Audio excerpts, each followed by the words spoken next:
Further lockdown measures in Shanghai. China criticizes the U.S. over Taiwan. Chinese university drops out of international rankings. Tesla Shanghai shuts down again.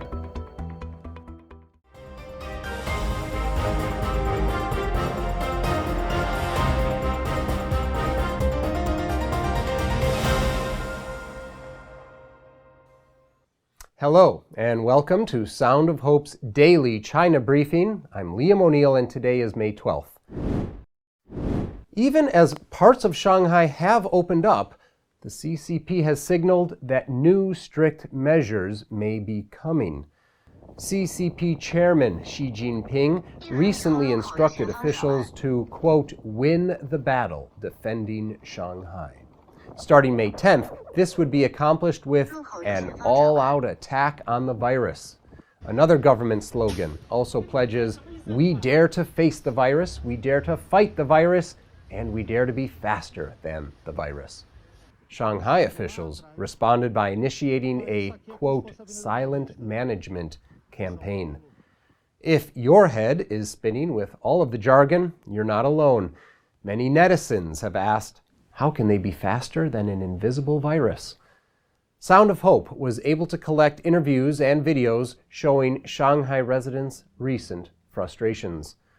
Mr. Shi told us that all of the measures are only making things worse. His biggest complaints were about people being taken away for days on end, regardless of their COVID status.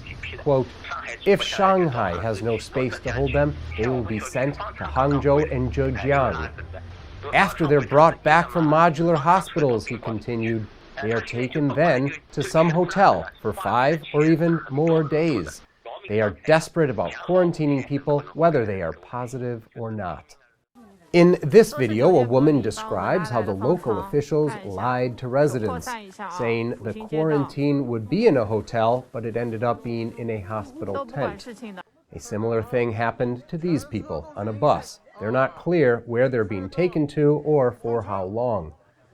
Miss Feng is a Shanghai citizen, and she believes profit is behind the strict quarantining policies. She said, Omicron is curable.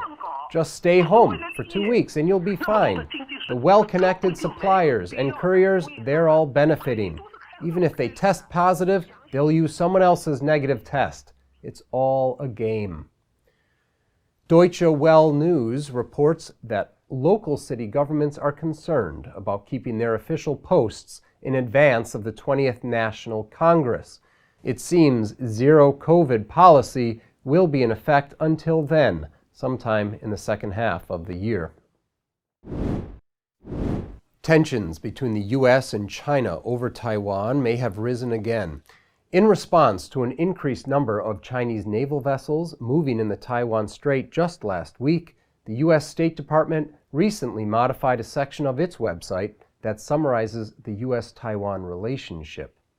Taiwan is a part of China, and the U.S. does not support Taiwan independence.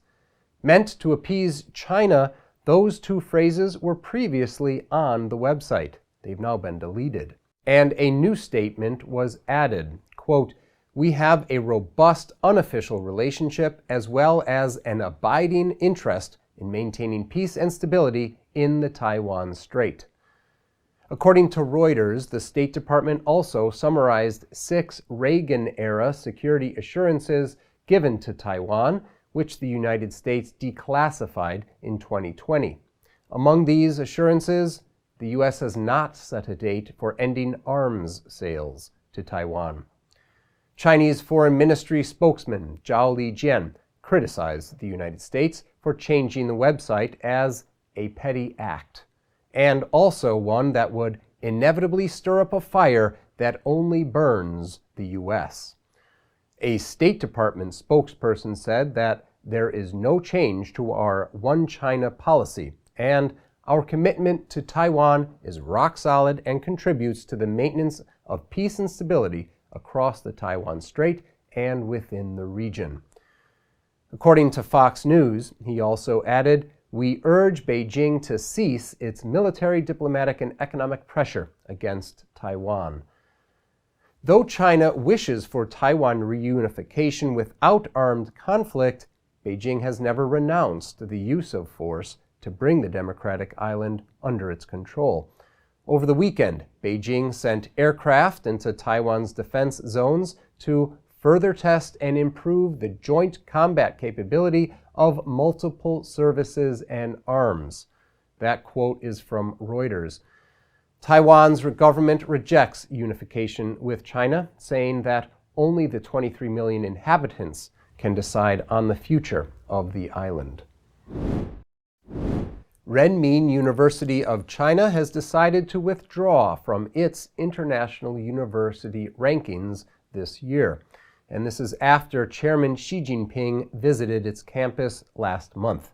He stressed at the time that building a world-class university with Chinese characteristics cannot follow behind others and imitate them.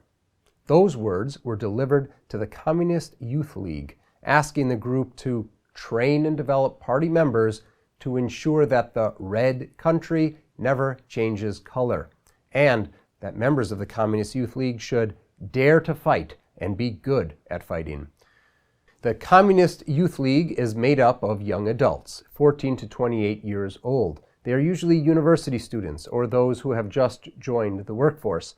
Nicknamed by some China watchers as Pinkies, that's in the color pink, Chinese born after 1995 are usually very confident of China's power under the CCP and are typically hostile toward Western powers. Former professor of economics at Beijing University, Ye Liangxia, said that since Xi Jinping assumed party leadership, China has clearly begun to disconnect from the West. Nanjing University and Lanzhou University have also recently withdrawn from international university rankings. Tesla's superfactory in Shanghai shut down again on Monday due to supply chain issues.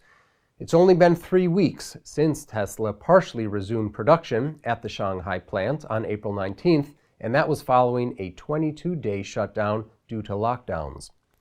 Tesla previously said it had hoped to return production at its Shanghai plant to pre-lockdown levels by May 16th, and that would have been 2,600 units a day.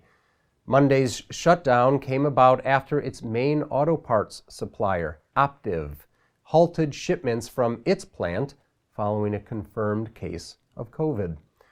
According to data from China Passenger Car Association, automobile production in April was 969,000 units.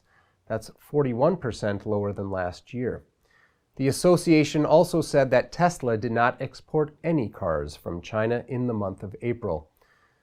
Tesla is China's second largest maker of electric vehicles, behind BYD Auto.